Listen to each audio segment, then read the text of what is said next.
Variables and data types in Python. ठीक है, अब आते हैं हमारा कि हमारा वेरिएबल्स क्या होता है। वेरिएबल हमारा एक कंटेनर की तरह होता है, एक हमारा जैसे बॉक्स होता है जो हमारा क्या करता है, डेटा को स्टोर करके रखता है।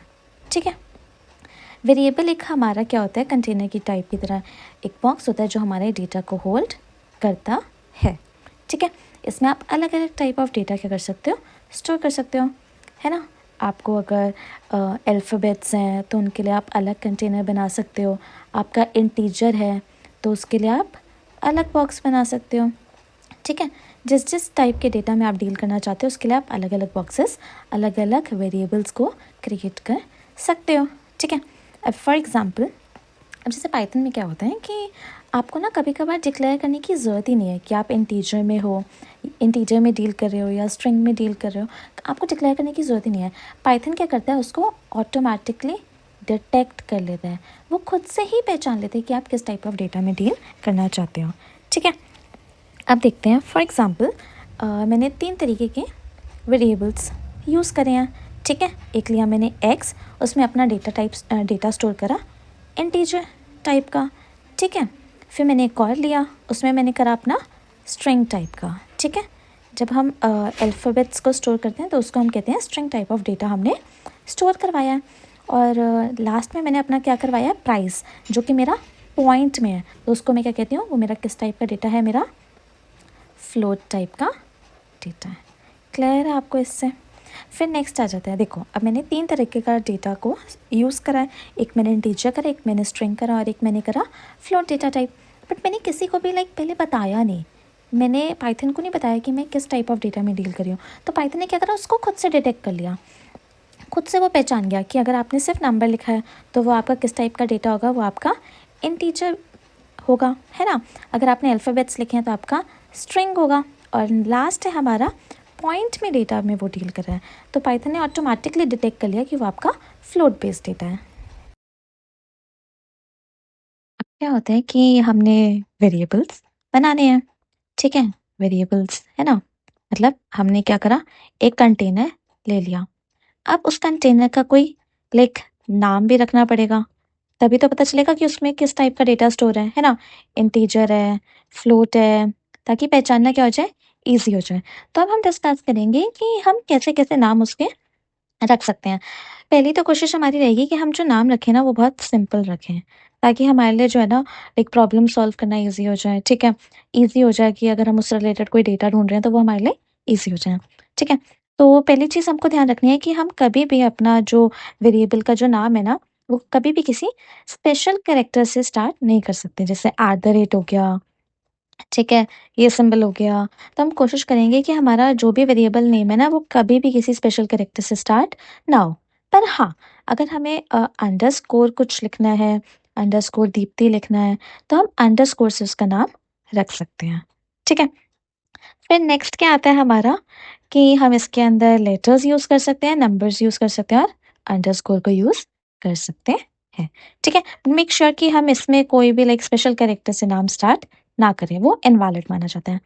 ठीक है, सेकंड थिंग, हम नंबर से स्टार्ट नहीं कर सकते। हम उसके अंदर नंबर रख सकते हैं बट हम उससे स्टार्ट नहीं कर सकते। ठीक है, हम इसका नाम ऐसे नहीं रख सकते, वन दीप्ति, ऐसे वो क्या करेगा, उसको इनवैलिड मानेगा।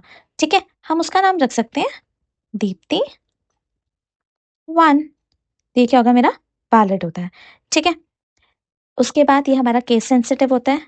ठीक है, अगर मैंने नाम रखा डी कैपिटल और मैं सर्च कर रही हूँ डी स्मॉल से, तो वो एरर थ्रो करेगा, क्योंकि उसके लिए स्मॉल डी और कैपिटल डी दोनों अलग अलग मेमोरी लोकेशन पे स्टोर होते हैं। ठीक है, अब जैसे मैंने पहला रखा अंडरस्कोर नेम जॉन, तो ये मेरा वैलिड है। मैंने लिखा यूज़र 1 एमा, तो ये भी मेरा वैलिड है। पर इसमें क्या गलती होगी, मैंने इसमें नाम किससे स्टोर करा है, अपना नंबर से। तो जब मैंने नंबर से स्टार्ट करा अपना, तो ये क्या हो गया, इनवैलिड हो गया। ठीक है, इसमें क्या दिक्कत आ गई, इसमें मैं अब हाइफन यूज़ नहीं कर सकती, मैं अंडरस्कोर यूज़ कर सकती हूँ। ठीक है, कोई भी हम स्पेशल कैरेक्टर यूज़ नहीं कर सकते। आज जैसे मैंने बताया कि @ हो गया, वो भी इनवैलिड काउंट होता है। अब कुछ छोटी-छोटी चीज़ों का हमको ध्यान रखना है कि जब हम अपने वेरिएबल का नाम लिख रहे हैं, तो वो जो नाम होना चाहिए वो मीनिंगफुल होना चाहिए। लाइक हम एक्स, वाई, ज़ेड भी रख सकते हैं, बट हमें जब अलग-अलग ऑपरेशंस परफ़ॉर्म करने हैं, जैसे मल्टीप्लिकेशन करना है, ठीक है? एडिशन करनी है, तो क्या होता है बहुत ज़्यादा कन्फ्यूजन होने लग जाती है। इतने सारे वेरिएबल्स हम क्या करते हैं, यूज़ करते हैं। तो इसलिए हम कोशिश करते हैं कि हम इनका कुछ मीनिंगफुल नाम रखें, ताकि जो भी हम ऑपरेशंस परफ़ॉर्म कर रहे हैं, उसमें कन्फ्यूजन को हम अवॉइड कर पाएँ। एज रख सकते हैं, प्राइस रख सकते हैं, यूज़र का नाम रख सकते हैं।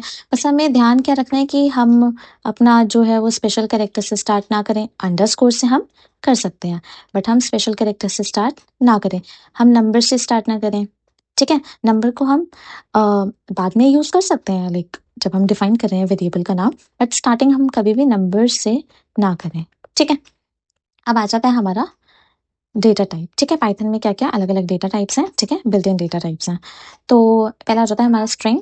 जब भी हम लाइक कलेक्शन ऑफ अल्फ़ाबेट्स कहीं पे भी यूज़ कर रहे हैं, लिख रहे हैं, तो हम कोशिश करेंगे कि हम ऐसे इन्वर्टेड ब्रैकेट्स में उसको लिखें। नहीं तो क्या करेगा वो हमें एरर दे देगा, ठीक है?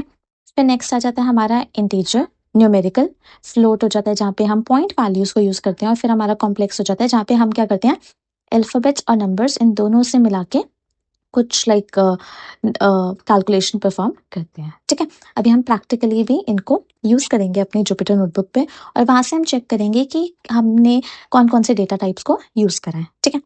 फिर आ जाता है हमारा लिस्ट, रेंज, टपल, ठीक है? ये सीक्वेंस डेटा टाइप है कि क्या करता है हमारा डेटा सीक्वेंस में स्टोर करता है। इनके ब्रैकेट्स अलग होते हैं, तभी इनकी अलग-अलग पहचान होती है। इसके बारे में हम आने वाली सीरीज़ में और डेप्थ में पढ़ेंगे। फिर आ जाता है हमारा डिक्शनरी। ये क्या करता है हमारा जो डेटा है उसको इन्वर्टेड कर्ली कर्ली ब्रैकेट्स में स्टोर करता है, ठीक है? पहले आ जाता है हमारा की हो गया कि जो भी लाइक हमने नाम रखा है, जिसके अंदर क्या करते हैं हम अपनी वैल्यू को स्टोर करते हैं। तो इसका कुछ ऐसा सिंटेक्स रहता है की कॉमा वैल्यू, ठीक है? वैल्यू हो गई जो हम डेटा स्टोर कर रहे हैं, की हो गया हमारा नाम, जिससे उसकी पहचान होती है कि हम किस टाइप का डेटा उसके अंदर स्टोर कर रहे हैं। फिर हमारे कुछ फ्रोज़न सेट्स भी आ जाते हैं, ये भी कर्ली ब्रैकेट से होता है। उसके बाद आ जाता है बूलियन। बूलियन हमें क्या करता है, हमें आउटपुट किस फॉर्म में देता है, ट्रू के फॉर्म में या फॉल्स के फॉर्म में। अगर मैंने कंपैरिज़न करा कि 4 इज़ ग्रेटर देन 2, तो मुझे आउटपुट स्क्रीन पे क्या दे देगा, ट्रू, ठीक है?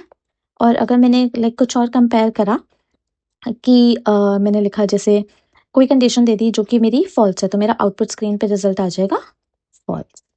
ठीक है? फिर नेक्स्ट आ जाता है हमारा बाइनरी टाइप, ठीक है? बाइट्स, इसके बारे में भी हम और डेप्थ में पढ़ेंगे आगे।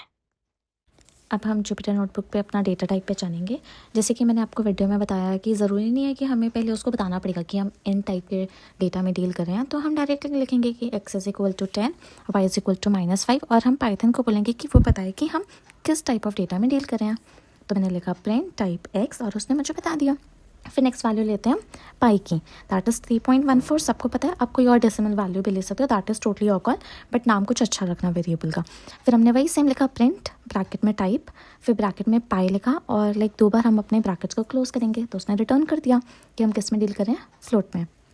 फिर मैंने थर्ड प्रोग्राम अपना लिखा, z is equal to 2 + 3j। अब ये मेरा क्या है, कॉम्प्लेक्स डेटा टाइप है, ठीक है?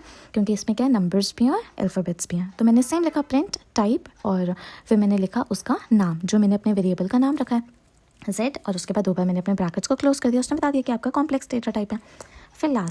फिर मैंने क्या करा, इन्वर्टेड ब्रैकेट्स में एक नाम लिखा, ठीक है? और मैंने क्या लिखा, प्रिंट करवाना है मुझे, क्या प्रिंट करवाना है, उसका टाइप प्रिंट करवाना है, ठीक है? और टाइप ब्रैकेट में मैंने लिखा नेम, और ब्रैकेट को मैंने क्लोज कर दिया 2 बार, और उसने मुझे बता दिया कि आप स्ट्रिंग टाइप ऑफ डेटा में डील कर रहे हो। तो पहला हमारा इंटीजर हो गया, सेकंड हो गया हमारा फ्लोट वैल्यू। तो हमें लिखना पड़ेगा, प्रॉपरली मेंशन करना पड़ेगा। देखो कितना ईजी है पाइथन, बेसिक इंग्लिश में हम इंग्लिश लैंग्वेज में ही डील करें, इतना कॉम्प्लेक्स नहीं है। मैंने सिर्फ लिखा प्रिंट और उसका टाइप लिखा, तो उसने मुझे उसका टाइप प्रिंट करके दे दिया। हमने इंटीजर देख लिया, फ्लोट देख लिया, कॉम्प्लेक्स देख लिया, स्ट्रिंग देख लिया, नेक्स्ट में हम बूलियन देखेंगे।